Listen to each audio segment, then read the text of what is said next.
ZEE5 ಇರುವಾಗ ನೀವು ನಿಮ್ಮ ನೆಚ್ಚಿನ ಶೋಗಳನ್ನ ಎಂದಿಗೂ ಮಿಸ್ ಮಾಡಿಕೊಳ್ಳುವುದಿಲ್ಲ. ಅದು ಸಂಪೂರ್ಣ ಉಚಿತವಾಗಿ. ಭಾವನಾ, ನಿಂಗೆ ಮದುವೆ ಆಗಿದ್ಯಾ? ತಾಳಿ ಕಟ್ಸ್ಕೊಂಡಿದ್ದಾಳೆ ಅಂದ್ರೆ ಮದುವೆ ಆಗಿದೆ ಅಂತ ತಾನೆ? ಭಾವನಾ, ನಿನ್ ಕುತ್ಕಿಲಿ ತಾಳಿ ಹೇಗ್ ಬಂತು? ಏನಿದೆಲ್ಲ? ನಿನಗೆ ಮದುವೆ ಆಗಿದ್ಯಾ ಭಾವನಾ?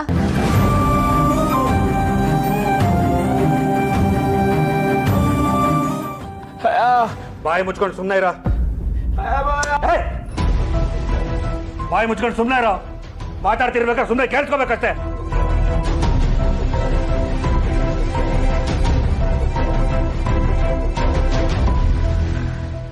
ಏನೇ ಭಾವನಾ, ನಾವೆಲ್ಲ ನಿನಗೆ ಮದುವೆ ಮಾಡ್ಬೇಕು ಅಂತ ಒದ್ದಾಡ್ತಿದ್ರೆ ನೀನ್ ನಮ್ಗೆ ಯಾರಿಗೂ ಹೇಳ್ದೆ ತಾಳಿ ಕಟ್ಸ್ಕೊಂಡು ಬಂದ್ಬಿಟ್ಟಿದ್ಯಾ? ಮನ್ಸಾಗಿ ಬಂತು ನಿಂಗೆ? ನಿನ್ ದೃಷ್ಟಿನಲ್ಲಿ ನಾವೇನು ಅಲ್ವಾ? ರೀ, ವಿಷಯ ತಿಳ್ಕೊಳ್ದೆ ಏನೇನೋ ಮಾತಾಡಿ ಅವಳು ಮನ್ಸನ್ನು ನೋಯಿಸ್ಬೇಡಿ. ಹೌದು ಕಣ, ನಾನು ಮಾತಾಡಿದ್ರೆ ಎಲ್ಲರ ಮನ್ಸು ನೋವಾಯ್ತಾ? ಅವಳು ಹೊಟ್ಟೆ ಉರಿಸ್ತಿದ್ದಾಳಲ್ಲ, ಅದಕ್ಕೆ ಏನ್ ಮಾಡ್ಬೇಕು?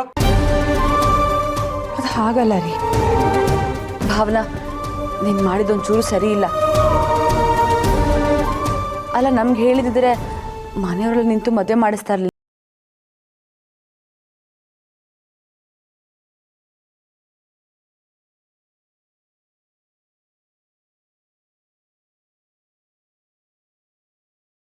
ಏನು ಇವ್ರ ಥರನೇ ವಿಷಯ ಏನು ಅಂತ ತಿಳ್ಕೊಳ್ದೆ ಏನೇನೋ ಮಾತಾಡಬೇಡ.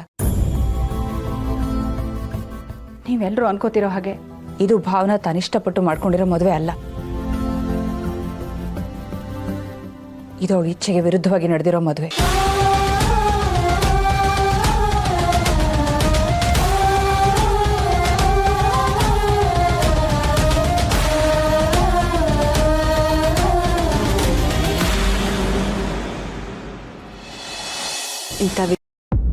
ವೀಣಾ, ಏನ್ ಹೇಳ್ತಿದ್ಯಮ್ಮ?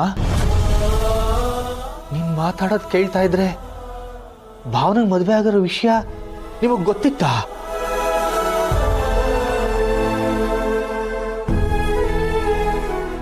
ನನಗಷ್ಟೇ ಅಲ್ಲ ಮಾವ,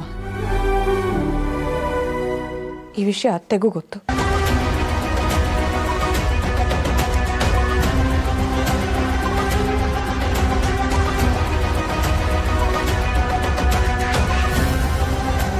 ಲಕ್ಷ್ಮಿಗೂ ಗೊತ್ತಿತ್ತಾ? ವಿಷಯ ಗೊತ್ತಿದ್ದು ನಮ್ಮ ಹತ್ರ ಹೇಳ್ದೆ ಮುಚ್ಚಿಟ್ರ? ಅಲ್ಲ, ಅಮ್ಮಂಗೆ ಏನ್ ಬಂದಿದೆ? ಇದರಿಂದ ಯಾರಿಗಾರು ಒಳ್ಳೇದಾಗತ್ತಾ? ಎಲ್ಲ ಮರ್ಯಾದೆ ಹೋಗುವಂತ ಕೆಲಸಗಳೇ. ಹಾಗೆಲ್ಲ ಮಾತಾಡ್ಬೇಡಿ. ಈ ಮನೆ ಮರ್ಯಾದೆ ಹೋಗುವಂತ ಕೆಲಸನ ಅತ್ತೆ ಯಾವತ್ತೂ ಮಾಡಿಲ್ಲ.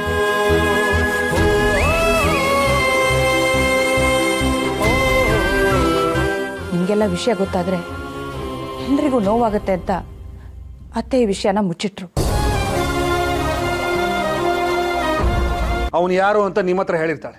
ಹೇಳು, ಅವನು ಯಾರು ಅಂತ ಹೇಳು. ಏನು ಅಂತ ಹೇಳಿರಿ?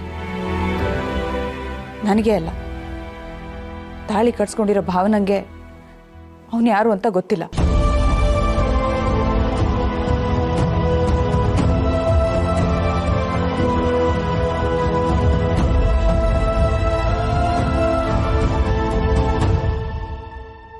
ZEE5 ಆಪ್ ಡೌನ್ಲೋಡ್ ಮಾಡಿ ಎಲ್ಲಾ ಸಂಚಿಕೆಗಳನ್ನು ಸಂಪೂರ್ಣ ಉಚಿತವಾಗಿ ನೋಡಿ.